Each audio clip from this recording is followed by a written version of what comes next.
So we got a new project. Check this thing out. I don't know exactly what you call this, a joiner sandrail.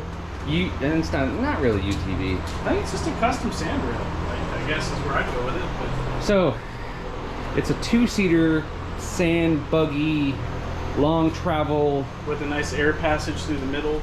It is pretty cool, actually. Safety squints engaged. I was able to check out the car, and there's no oil in this. So you really wanted to avoid the warranty? Yes, we're all about avoiding the warranty. It is pretty cool, actually. So the way they've designed this is this air passage comes through here. All this needs moved and modified, but the air comes through here and goes all the way to the back, where it then goes through an intercooler and a radiator. So all this gets blocked off. It's actually a really cool setup. So it's got an AEM CD7 display. I'm assuming this is all paneled with like a center console, and the air just flows through here? Yeah, with the Zeus fasteners. Oh, maybe it's paneled there. I can see the. Oh, okay. Yeah. That's pretty cool. So yeah, this thing is definitely pretty cool. It's here to get wired. So the AEM needs wired, and check this out. K20C1, the new Civic Type R engine, with, for those that know, with a K20C sequential transmission. This thing's gonna be pretty cool. So the whole thing's all custom built. It's definitely got a ton of time and money into this thing. But we got to get the stock harness off. He's got the full HPD kit. So the HPD ECU, HPD wire harness. Yeah, so let's get this old harness off of here.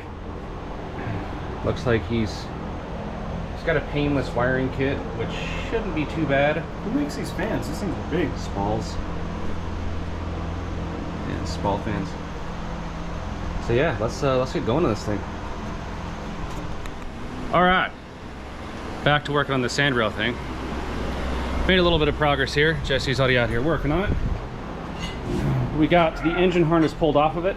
We got the HPD harness put back on, in the process of hooking up some other. Oh, there's a shield that goes in the crank sensor.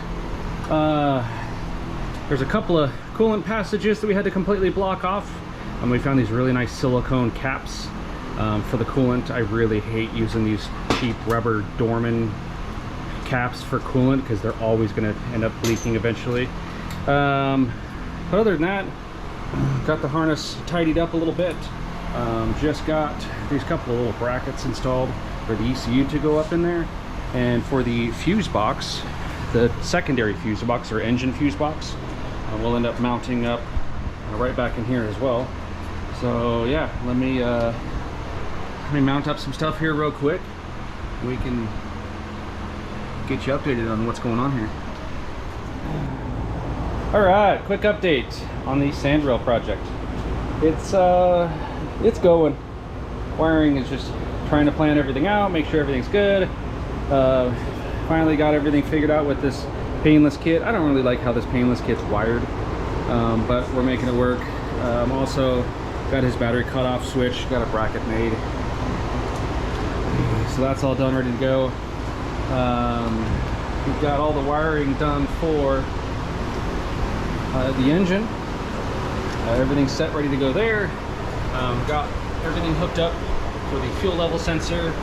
Got everything all nice and tied up. We've got all the fan wiring done, but we're changing these connectors. I don't really care for these connectors, especially on this type of application where it needs to be moisture resistant and try to keep the dust and everything out of this thing. So we're gonna remove these and put some real nice Deutsch connectors here. Got the fuel pump wired up. Fuel pump's hiding out down here.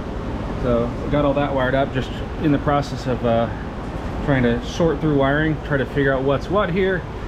Kind of got everything quickly laid out and in the process of sorting this mess. So we need to go through all this one wire at a time, figure out what's what, sort everything out. This also needs, or has a real nice Geartronics setup for this the strain gauge that also needs to be wired in. Need to put a headlight switch over here still. Really need to. He's using this cheap, inexpensive key switch, which I would have not used. I think these are junk in my opinion, but customer provided it, so I'm going to use it. I need to put it back in, wire it up. I've already got all the wiring prepped and everything ready to go for the fuel level, for the AEM. I've got the can coming from the ECU already. I've got all that wiring already ran down into the center console.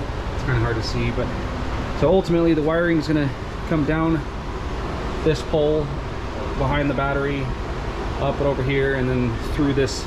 This is all paneled off, remember, so up through this center console. So it'll come up through the center console all nice. Everything will be loomed, tied up, and then it'll obviously come up behind the dash. Let me get over here, I'll show you. The other thing we're fighting with currently is this. He's got these really nice CNC pedals and masters, which are great and quick and easy for these sand rails and sand projects. The downfall is we now have to utilize a factory Honda clutch switch and brake switch. So now trying to figure out how to mount a brake switch and how to mount a clutch switch to this aftermarket pedal assembly. So I think we might end up drilling a small hole into the side of this lever, maybe putting a pad off to the side so that this can actually push on this, obviously when it's being pressed or being released. So have not figured that out yet, but yeah, that's kind of where we're at currently. Just trying to get moving here, trying to make a bunch of progress. We have 3 days to finish this. It has to be gone on the 15th. So trying as fast as we can to try to get this done, and it should be pretty fun. So stay tuned for another update. All right, guys, we've made a ton of progress on this sand car here. It's been really hard to video and work at the same time, but we've got everything pretty much wired up. We're in the process of going through and split loom and everything. We need a couple more coolant caps, but throw this key in here.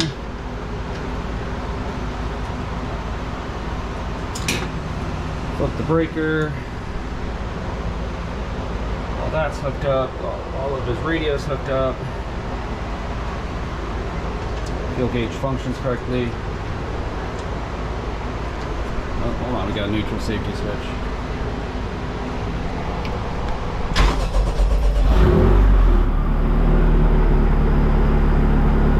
But it runs.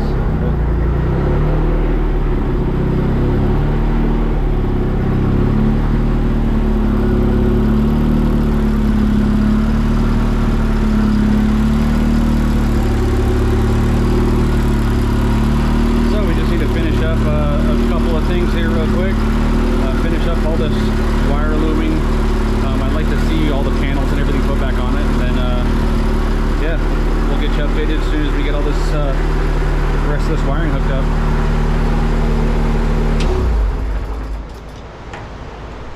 Finally finished up this sand project here.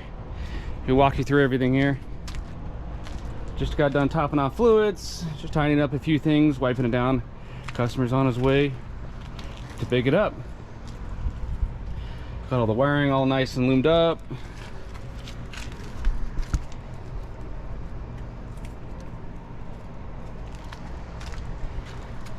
We ended up running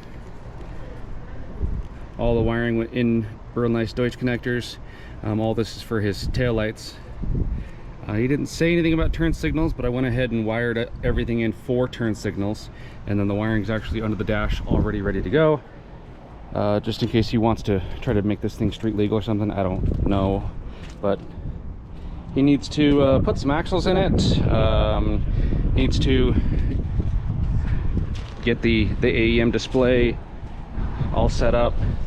The Geartronics setup needs completely set up, but other than that, this thing should be ready to go. It's got some cool little handles in here. It's got some crazy ground clearance. Yeah.